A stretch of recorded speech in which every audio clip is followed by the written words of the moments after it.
But we're going to continue tonight in our Genesis series, where we've been working through the book of Genesis. Our last sermon was a couple weeks ago, and Pastor Jeremy talked about Sodom and Gomorrah.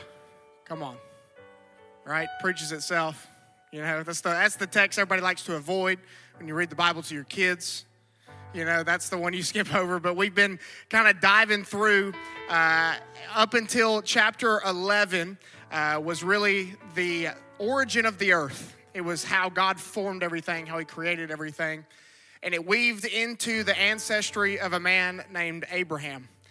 He was Abram in chapter 12. And chapter 12 begins what is considered to be the birth of Israel, of the nation, of the people. And it's the origin story that for most of their existence before this was passed down through spoken word, through family time, family tradition.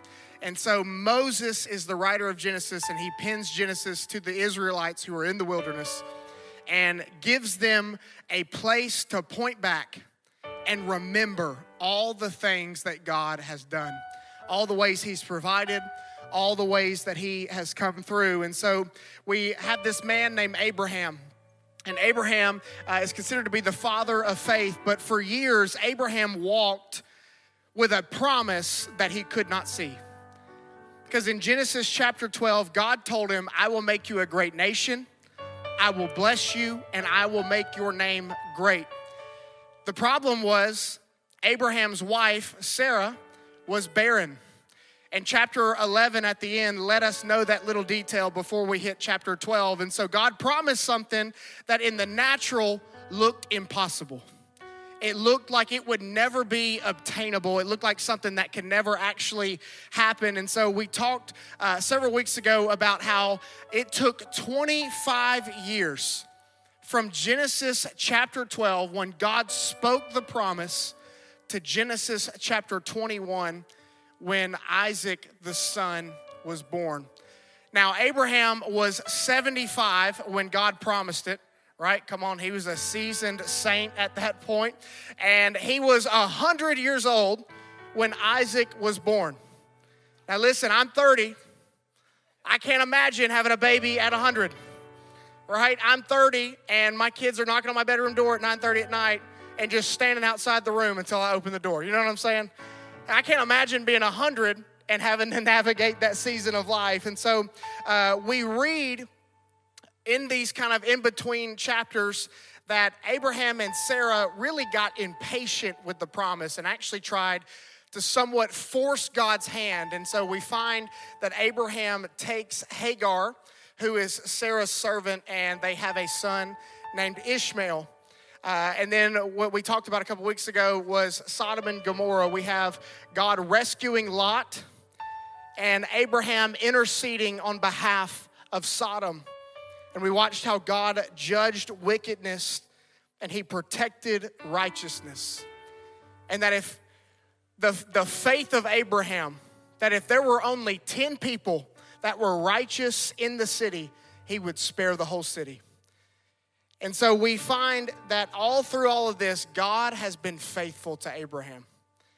In fact, in the Sodom and Gomorrah story, they are communing, talking face to face, almost like brothers would communicate. And so what I said before, Moses is the author here, and what he's been doing for the entire book is he's weaved in this theme almost in every single chapter, and it's this theme.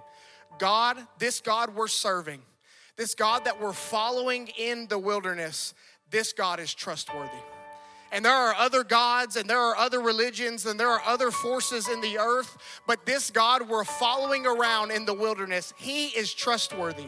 And if he promised us a land, he is going to deliver this land to us. And if he promised this to our nation, that he would bless us and that we would have a great name through him, that this God will see it through to the end. So finally we hit Genesis 21, where Isaac is born.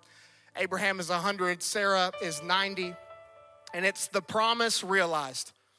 It's the dream fulfilled. And it almost feels as if when you're reading it, like the story's kind of complete, right? You ever gotten to the end of a movie and it feels like it's all wrapped up nice and with a bow on top. It's the perfect ending to a movie. And then something happens and it almost disturbs the whole movie, right? It kind of ruins it, or maybe listen, no one likes a cliffhanger, right? And if you do like a cliffhanger, I don't know how you sleep at night, right? I'm the type, I like spoilers, okay? I am the worst person to go see a new series of movies with because I watch every spoiler, right? When all the Avengers were coming out, I'm the worst person to sit in the movie with because I've already watched it.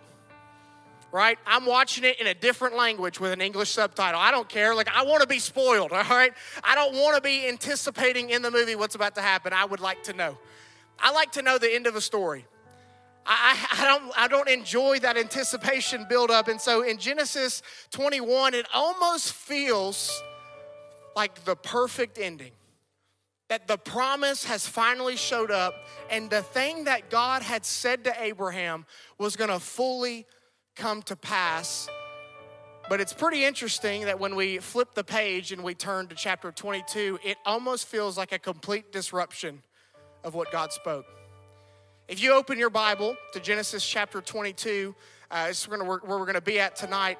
The heading of your Bible should read, "The Sacrifice of Isaac." The sacrifice of Isaac. Now, this is the sacrifice of the one who was promised. Now, in our home, listen, I am a jovial person, as Pastor says. And so I like to have fun, right? I enjoy having fun. I enjoy a good laugh. I laugh after almost every sentence I say in a normal day life. It don't even have to be funny. I just laugh. I don't know if it's an awkward tendency or what. I don't know, but I laugh. So last night we were eating dinner. I think it was either last night or Monday. And I like to tell the girl, Lucy's in the why stage. After everything, why? She'll ask it 10 times. I feel like I'm playing 20 questions every second of my life.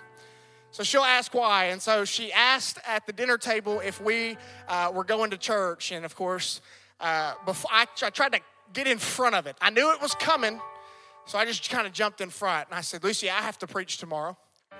And I said, I would actually like for you to be a part of it. I would like to bring you up for an illustration."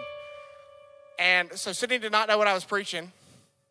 So then she asked, "Well, what are you preaching?" I said, "Well, I'm actually preaching on the sacrifice of Isaac." Okay, I laughed. I thought it was fun. No one else at the table laughed. So, but again, I like to have fun, so I didn't really care. It was enjoyable for me. Lucy was like, right? And then she couldn't go to sleep that night. I don't know if it had anything to do with it, but she didn't sleep very good last night. So Genesis chapter 22. We'll start in verse 1. We'll work our way through a couple of verses, and then we will go through the rest of the story as we get through the night. Here's what it said. After these things, God tested Abraham, and he said to him, "Abraham." See, now when I read this, I see the exclamation point, and I feel like you have to yell, right? Now, when I read it at home, it's like, Abraham, you know? And he said, that was just random rabbit trail. And he said, "Here I am." He said, "Take your son, your only son, Isaac, whom you love, and go to the land of Moriah and offer him there as a burnt offering on one of the mountains of which I shall tell you." So Abraham rose early in the morning, saddled his donkey, and took 2 of his young men with him and his son Isaac. And he cut the wood for the burnt offering and arose and went to the place of which God had told him. On the 3rd day, Abraham lifted up his eyes and saw the place from afar. Then Abraham said to his young men, "Stay here with the donkey. I and the boy will go over there and worship, and we will come to you again." And Abraham took the wood of the burnt offering and laid it on Isaac, his son. And he took in his hand the fire and the knife. So they both went together. And Isaac said to his father, Abraham, "My father." And he said, "Here I am, my son." He said, "Behold the fire and the wood, but where is the lamb for the burnt offering?" Don't you love an inquisitive question? Abraham said, God will provide for himself the lamb for a burnt offering, my son. So they went, both of them, together. Lord, I just pray for the next few moments that you would speak. And God, I pray that you would send a wind of encouragement into the room. And Lord, I pray that we would be able to see your word the way that you intended us to see it. And so, Lord, I just thank you tonight. And it's in Jesus' name, amen. Amen. Has God ever spoken to you or told you to do something or maybe even promised you something, but you weren't exactly sure how you would accomplish that? Right? Have you ever been given a dream or given something or a purpose that you feel like that is not something I could really do? And here's what I believe. More often than not, when God speaks, when God gives a promise, the perspective of that promise is actually on the other side of it. It's actually a completed picture of what God is asking of you, of what he is prompting you to do. And here, even in the life of Abraham, we see when God spoke to him in Genesis 12, here's what it says. Go from your country and your kindred and your father's house to the land that I will show you. And I will make you a great nation. I will bless you and make your name great so that you will be a blessing. You will be a blessing. I will bless those who bless you, and to him who dishonors you, I will curse, and all the families of the earth shall be blessed. So the promise is on the other perspective.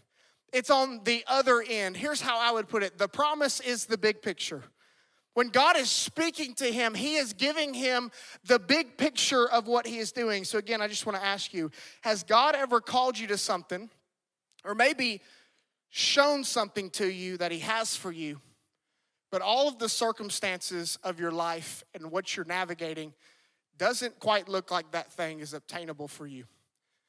Now, I don't know if there's any collectors in the room, but I consider myself to be a novice collector. Now, for a while, I collected bobbleheads. I'm not talking sports bobbleheads. I collected Star Wars bobbleheads. And I had quite the collection. They were the little Funko Pops. Anybody ever heard of a Funko Pop, right? Now, I collected them until I got married. And I got told you need to stop collecting those, right? So I was given an alternative. And so I began to collect Legos. Anybody Lego fans in the house? Now, I had quite the Lego collection, and I had it all in my office. A couple years ago, we were working at a church, and the church burned down. And all my stuff was in my office. I lost all my Legos. It was devastating. I didn't really care about the other stuff, but I cared about the Legos. You know what I mean? It was devastating for me. I stood outside of my office. I have a picture. I wish I would have put it on the screen. I have a picture standing outside of my office window, and the fire in my office was green because my plastic was in there melting, right? And so over the last couple of years, I began the process of kind of through holidays, right? I don't purchase anything myself. Through holidays, I get Legos usually, right? That's usually what my in-laws get me. My grandparents-in-law, I don't know if that's actually what you call it, they get me Legos every year. And so I actually brought a Lego set with me tonight. It's still in the box, all right? I don't have as much time as I used to. So I have this one. This is the Dagobah system. Listen, I'm a nerd, all right? I hope that's all right that I'm a nerd. I know all the lore, all right? I'm not just like a casual fan. I'm weird, okay? Deal with it. So here we are. So this is a Lego set. This is 1,000 pieces. This would probably take me a couple of hours. It would probably take me more hours if my kids were awake because Lucy and Lola, especially Lola would probably snatch it off the table, throw it, and step on it. She's a savage animal, and so it just wouldn't be very good for me, right? But here's the thing about a Lego set. When you get it, you get this incredible looking box, right? And the box shows you the picture. And what this is showing is when you spend your time on this, when you follow instructions, right? This isn't like putting furniture together. When you follow instructions, this should be the outcome. It should be. Right? to follow the things that are in here to show you what to do. And so the outside of the box, every box of Legos has the picture of what the design should be when you apply yourself to it, when you are obedient to the instructions in the book. But here's what I have found. More often than not, when God speaks something to us, the circumstances of our life don't look like this, right? We see the picture, but this is what is all around us. Now, I could have been ridiculous and opened all of these, but that would have been 1,000 pieces, right? And that, I just don't have time to pick all that up. Can you imagine? And there's a good chance I'm clumsy enough, I would have rolled my ankle on something, and then y'all would have been having to get a crane to get me off the stage, right? Or Pastor Herb, same thing. But how many have God's ever spoken something, but this feels like all you have to work with? Like he gave the promise to you. Maybe it was to stop a pattern in your family. Maybe it was to accomplish this great feat. Maybe it was to start a nonprofit. Maybe it was to step into full-time ministry. Whatever it was, God spoke it, and it certainly looked like this. But when you look at what you have, it's this. And we get frustrated. We see what it could be, but we're not exactly sure where to go from here. This is what I find interesting about this story with Abraham. This is a promise for him. And God tells him, I want you to go and do this thing. I want you to go and sacrifice him. He gives him the big picture of what he's asking, but he doesn't really fill in any details after that. He never says he's going to supply anything else for him. He never says, I'm going to give you a way out. He never says, maybe when you get there and I see that you showed up, I'll give you a different course of action. No, he gave him a picture of it. He told him what to do, and he was hoping that Abraham would just be obedient. He was hoping that if he gave Abraham all of the ingredients for the promise, that Abraham would recognize that God had already given him the capacity. He had already given him everything that he needed to accomplish it, right? And so when God speaks something to you, when God gives you a word, when he gives you a promise, yes, it looks like this, and your situation may look like that, but you have to have eyes to see. He gave me all the ingredients that I need. Everything I have to accomplish what I am called to do, God has already put in my life. He's already positioned me in a place to obtain the big picture item, to make sure that what I'm working at looks like this at the end of it. But I have to recognize that I have all that I need. I have the ingredients. But here's what it takes. It takes us applying ourselves. It doesn't just take us recognizing, well, maybe I do have that. Or maybe I have been blessed in this way. It takes us recognizing, I need to apply myself now. God spoke. He has in my life everything I need. Now all of the action, here's another way of putting it. The ball is now in my court. Am I going to start moving in that direction?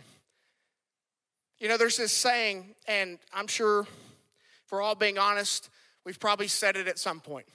Or maybe we shared it on Instagram. But there's this little quote going around that God won't give me more than I can handle. It's wrong, right?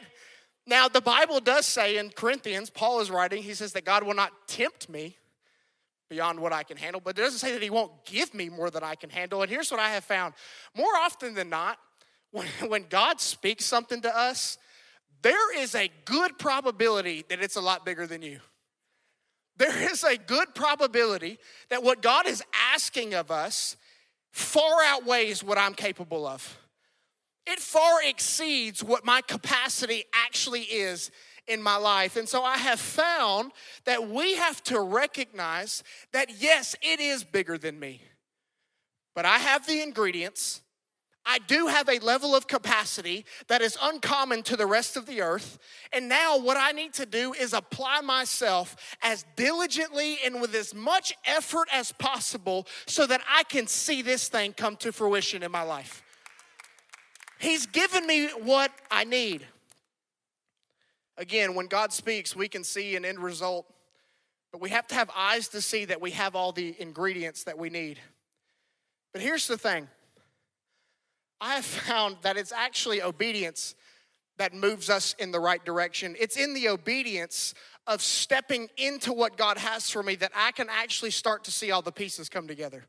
It's when I actually start moving towards Him. It's when I actually start putting things together or positioning things in the right place that I actually begin to see how this thing can actually take shape in my life.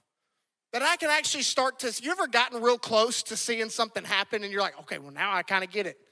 I kind of get why I had to go through that. I kind of get why I had to do some of these things. But here's what I found. Often we are crippled by the appearance of something being too much for us to do on our own. And often our response to that crippling is we would just rather not start it altogether.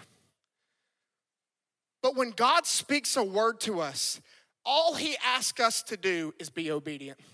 So listen, I've come to encourage somebody tonight. Right out of the gate, I want to encourage you. God spoke that thing to you.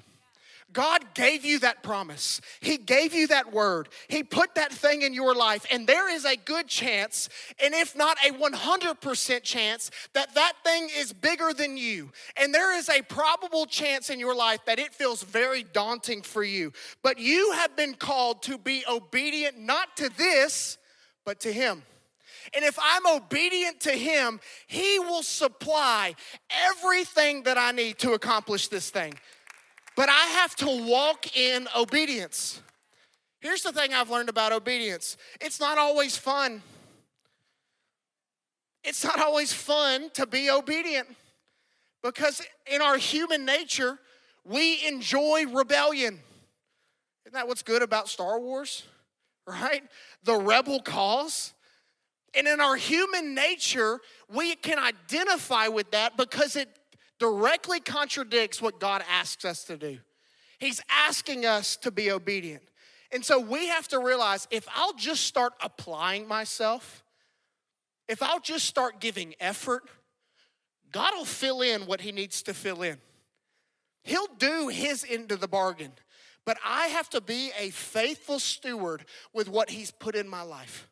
And I have to apply myself. You know, we say the saying around here, especially over the last couple of months, you know, we want to win the world.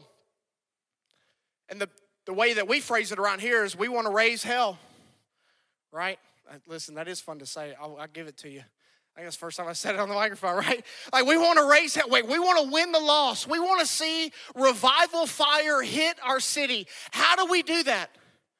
One more person, one more family, one more answered prayer, one more time of showing up again and again, and God begins to build. Here's what it actually is. We're actually putting one Lego piece in at a time.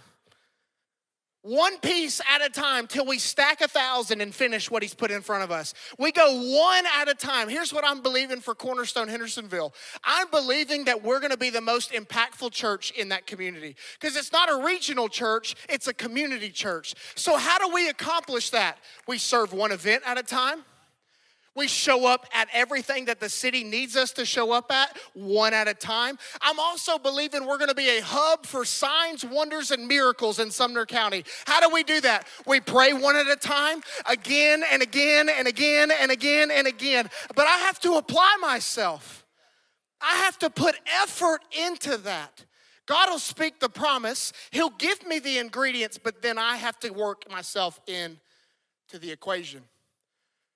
You know, we don't get the liberty to just be kind of bystanders here. We don't get the luxury of just getting to spectate. When God speaks a word, our obedience should follow His voice. And when He speaks it, we should double down on whatever it is that He's asking us to do. Here's another way that I would phrase it. If we want to see all of this stuff, just keep showing up. I mean, maybe that's a word for someone in the room. Just keep showing up. Here's what I'm believing.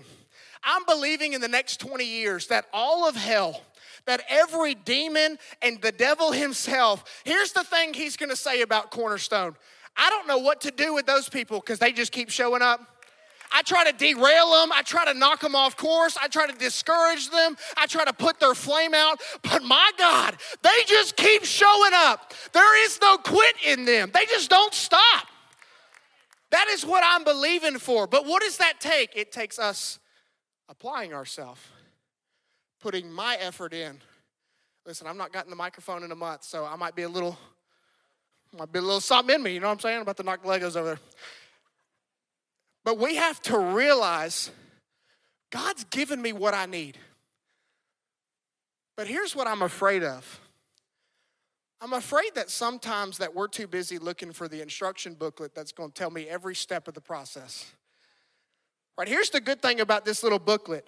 It tells me exactly where to put something, when to put it, how to position it, what to do with it. And I'm afraid sometimes we cripple ourselves when God's promise because we're waiting on every step to be lined out exactly in the perfect position. So I just want to let your guard down. It's probably not going to happen that way. But here's the good thing. God gave us our own instruction manual. He gave us the perfect one. Now, it's not going to tell me step by step of how to accomplish the 10 great things God has for my life. This book will probably not tell you how to be a millionaire in 20 days. But here's what this will tell you. It'll tell you how to seek Him.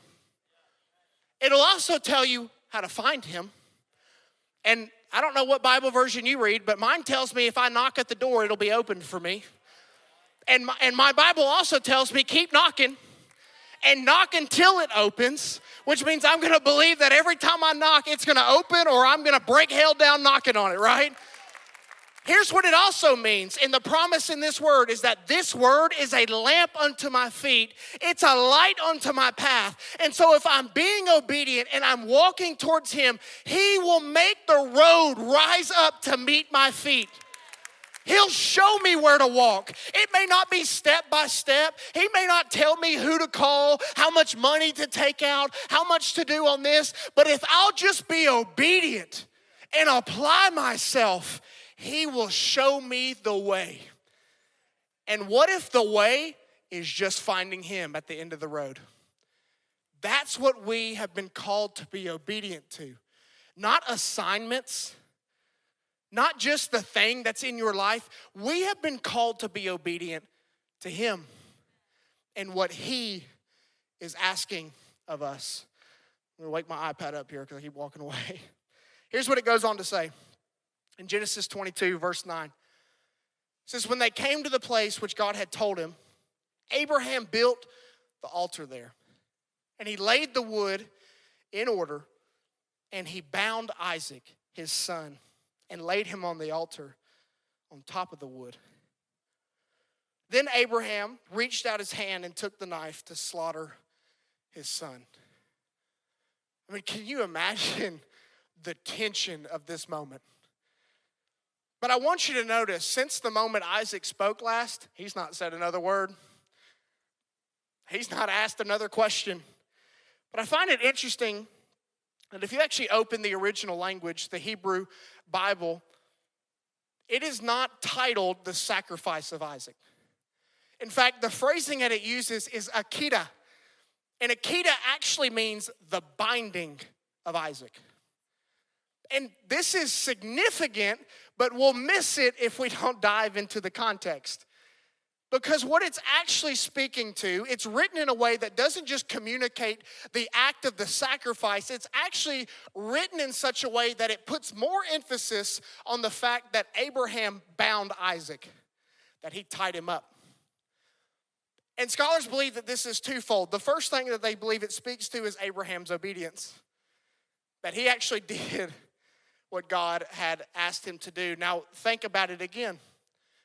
This is Abraham's promise. This is the thing we've been building to for 10 chapters.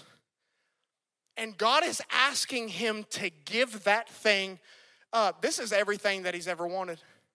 You know, I wish you could be there, but it would be weird. The day that Lucy was born, right? Middle of the night, terrible time. You know, I wish you could like dictate when that happens, you know. My turkey sandwich was waiting on me. Come on, how many know? Maybe you went to a bougie hospital. We did not, all right?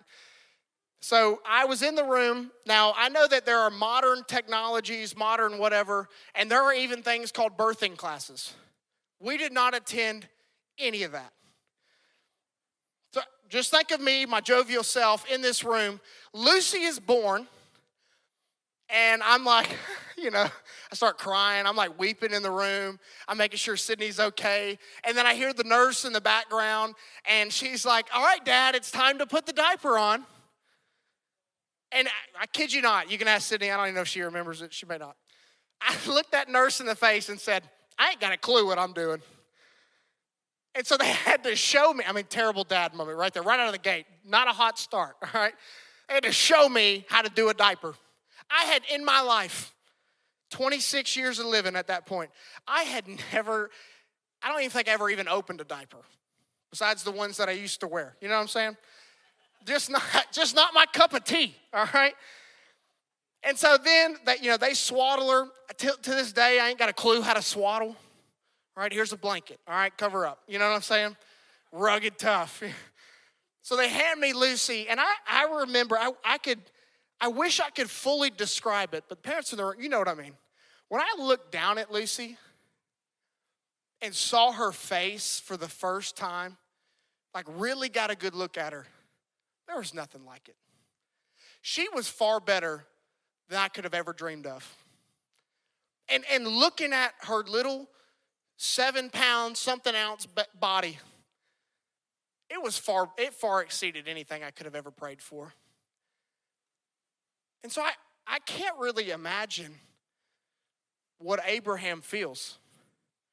Hey, this thing I've promised you that really did turn out better than what you had ever hoped, I want you to give it up.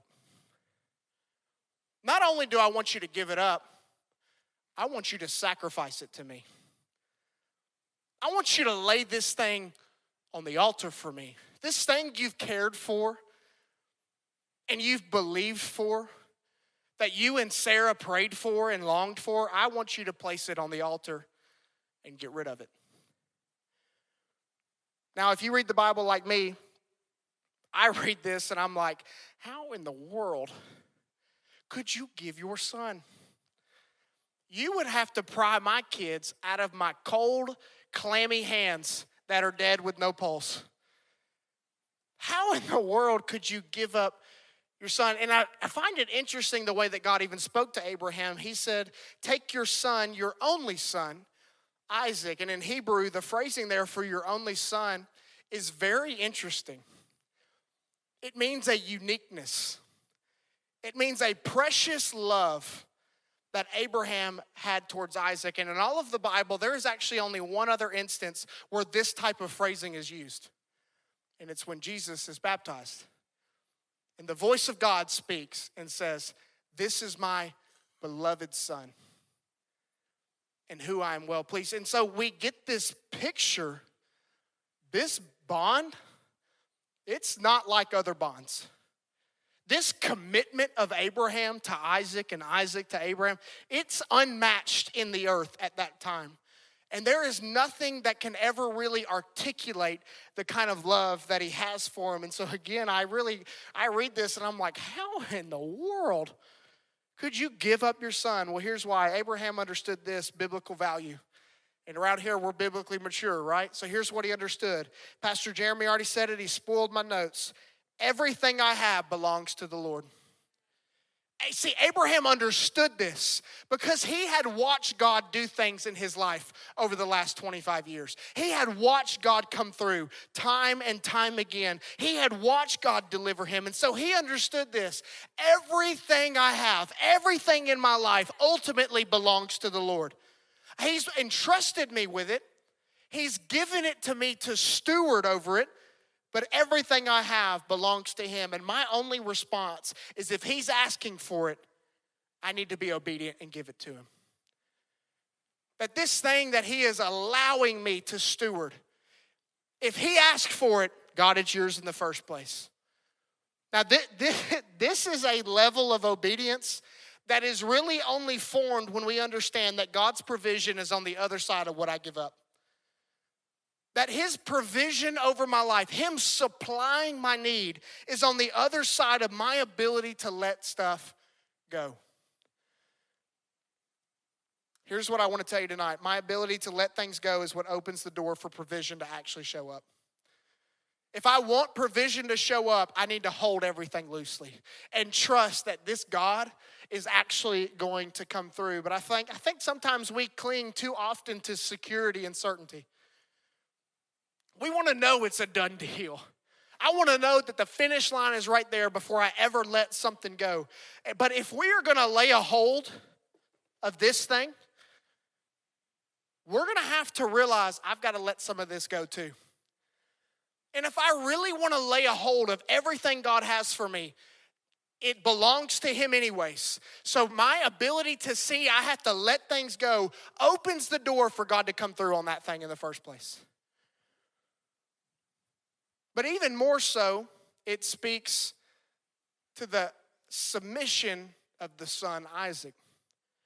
Now, cultural context is of the utmost importance when you're reading the Old Testament. And so context here is that Abraham lived in a time called the Bronze Age, right? Ask me what that means. We'll find out later. Who knows? I mean, there's all kinds of ages for just about everything you could ever imagine. So he grew up in a time called the Bronze Age. Here's what's significant specifically about this moment with the Bronze Age.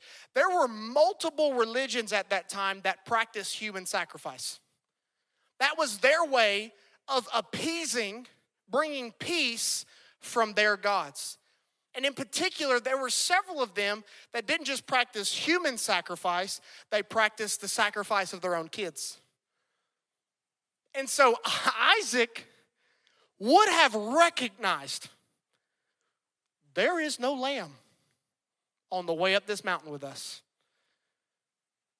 In fact, it's even more interesting that the wood is on Isaac's back. How would you like to carry your own death sentence up that hill? The wood is on his own back for the offering. And he even, here's what he says again. He says, my father, behold the fire and the wood. We've got the ingredients. But where is the lamb that we're supposed to be worshiping with? Where is the actual thing we need for the burnt offering? And it's this picture of Isaac submitting. And scholars even believe that the fact that Isaac never says another word is actually his form of submission to his father. He never questions him again. He never asks another thing. He never says, oh, look, there's the lamb. He was submitting because here's what he was ultimately saying. If this is what my father's asking of me, if this is what he needs from me, then so be it.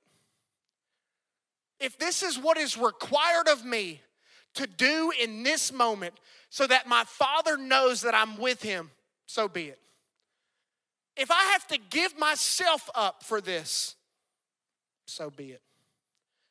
And I think for us in 2025, almost 26 context, for us to truly be obedient to what God has called us to, there has to be a different kind of level of submission on our end. We have to be willing to submit to God's plan. We have to be willing to submit to what God is asking of us. God, if this is what you're asking of me, and this is what it's going to cost me, so be it. Here's what I find interesting, that even Jesus, this is one of my favorite moments in the whole Bible. Even Jesus goes through this. Matthew 26, verse 39, here's what it says. He went on a little further and he bowed his face to the ground praying, my Father, if it is possible, let this cup of suffering be taken away from me. Notice the submission here. Yet I want your will to be done, not mine. That's the level of submission that we have been called to be called to live out. Here's what submission is. Submission is in always acknowledging, God, your way is better. Your thoughts are better, and your plan for my life is way better than I could ever dream of. Here's what it also is. It's, if God, if you're asking this of me, If you're asking me to give this thing up, then I have to have a level of trust and belief that if I give it up, there's something better for me on the other side.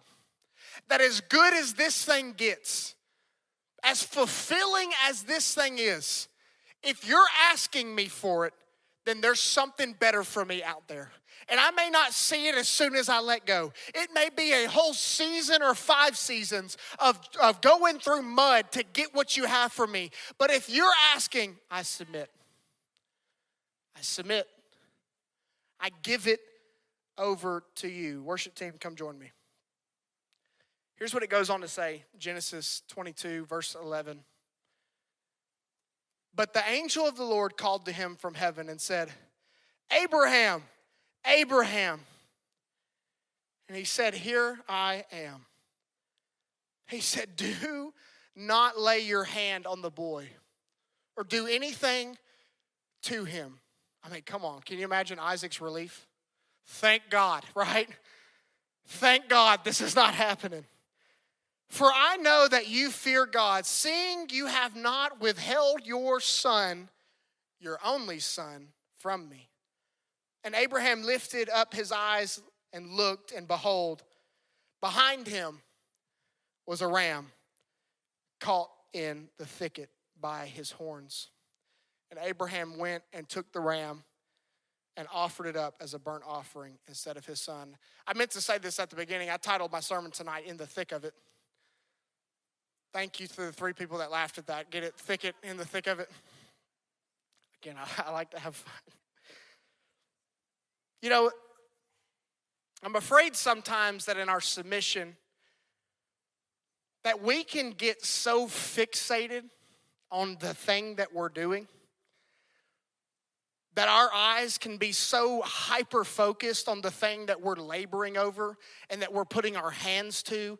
We're so focused on the plow that I've been assigned that we're just digging in. And I'm afraid that sometimes we fail to see the provision of the ram in the thicket. Because sometimes if I'm too concentrated here and I'm not still looking and believing that God will supply, I'll miss the ram altogether. Because here's what I believe. God will supply for you. He will show up for you. But we have to be a people. We have to be a church that believes, I'm going to apply myself and believe that He will show up at some point down the road. Here's what I'm not saying. We cannot afford to be a people that just sit on the couch and wait for something to happen. Listen, I'm all for checks in the mail. Lord, please. I see you do it for other people, do it for me, right? So I'm all for it. But I can't just sit back and hope it happens for me.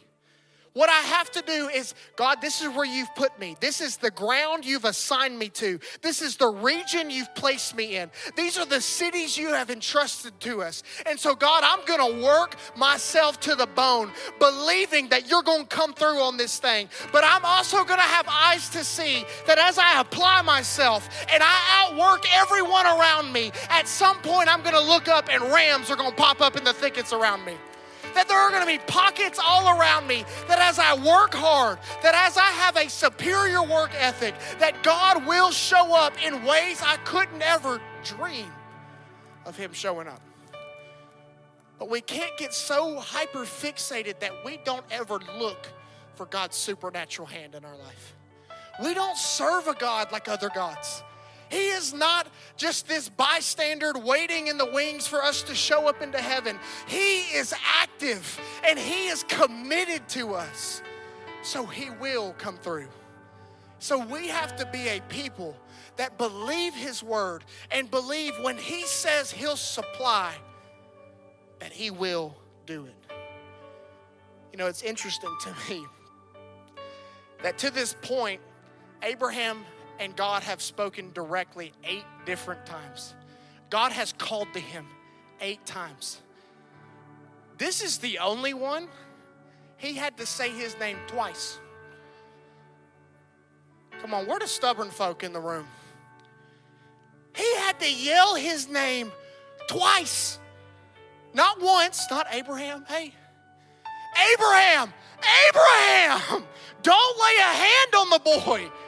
Because Abraham was committed. God, if you're asking this of me, I'm all in on it. And if I have to give up my son, my only son, so that it can satisfy the offering you're asking of me, I'll do it. That's the kind of people I want to do church with. That we're so committed to what God is doing that it almost takes him shaking us to show us, I'm providing for you over here. You're working diligently over here. I'm doing something over here too. Abraham was committed. You know, here's what I believe. God wants to do things in you. He wants this for you. And he wants to supply, the Bible says that he'll supply all of my needs according to his riches. He will do it. So I know it's coming. Here's what it goes on to say, Genesis 22, verse 14. So Abraham called the name of the place, the Lord will provide. In the Hebrew, this is the word Jireh. As it is said to this day, on the mountain of the Lord, it shall be provided. Now here's what I love. This is the first mention in the Bible of the name Jireh, God my provider. But when you look at this word on the surface, yes, it means God is my provider. But if you really study the word out and you really look at what he's trying to say, and in the context of what the Hebrews would have seen, what this meant was that God has foresight. That God sees what's coming and he acts accordingly to what he sees down the road. That when God gives this, he's on the other side of it. And so he looks back into it and sees exactly what I need right here in the middle of this situation, and he acts accordingly to that. He has the foresight. And when we walk in obedience with the Lord and we're following his path for our life, God has the foresight to know exactly what you need before you ever ask for it. Before that need ever becomes a thought to you, God will send exactly what you need. I just want you for a moment before we close here to put yourself in the shoes of the Israelites. Again, context is everything. Moses is writing to the Israelites who were in the wilderness. And he drops this story in here, this moment in history of their nation, of Abraham giving up Isaac. Now this is their bloodline. This is their lineage here. And he pins this. So just imagine for a moment that you're the Israelite and you're wandering through the wilderness. It's been years. You're walking. Can you imagine your feet? And you begin to read these words. And you begin to see God has foresight to know everything I need. And I may not know where my next meal is coming from, but God is on the other side of what I'm walking through, and he will get me everything I need at some point in this process. And here's what you have to recognize. In the middle of your wilderness, you know the one who knows what you need before you ever even ask it. And he has the foresight to get you everything in your life at the right time, in due season, when you need it. And probably, if we're being honest, he gives it to us way before we ever need it. So I just wonder for us, what have the moments been in your life where God was doing something in you, but it wasn't for then, it was for now? All the moments along the way for you where you were in a season where you felt like nothing was happening for you, but that work God was doing on the inside of you was the thing you're going to need in 5 years. What if that thing God did in you when you were 17 was the thing you need to get through this next season of your life? Because God has the foresight. He sees what's coming down your road, and he will get you everything that you need. Here's what I was praying and leaning into while I was writing this message. There are some stuff some of us in the room are going through right now. And there are things that God is doing on the inside of all of us right now. Even as I'm speaking, God is doing something in all of us. He's doing it in me. And here's what I'm believing for some of us in the room, what he's doing right now in your heart is going to get you through this next season, because he has the foresight to know what's coming your way and how to provide for you before you even get to the point of having a need. Because we serve a God who Moses has been communicating for chapter upon chapter. This God is trustworthy. And if he called you to it, he will see you through it. He will get you everything you need along the way.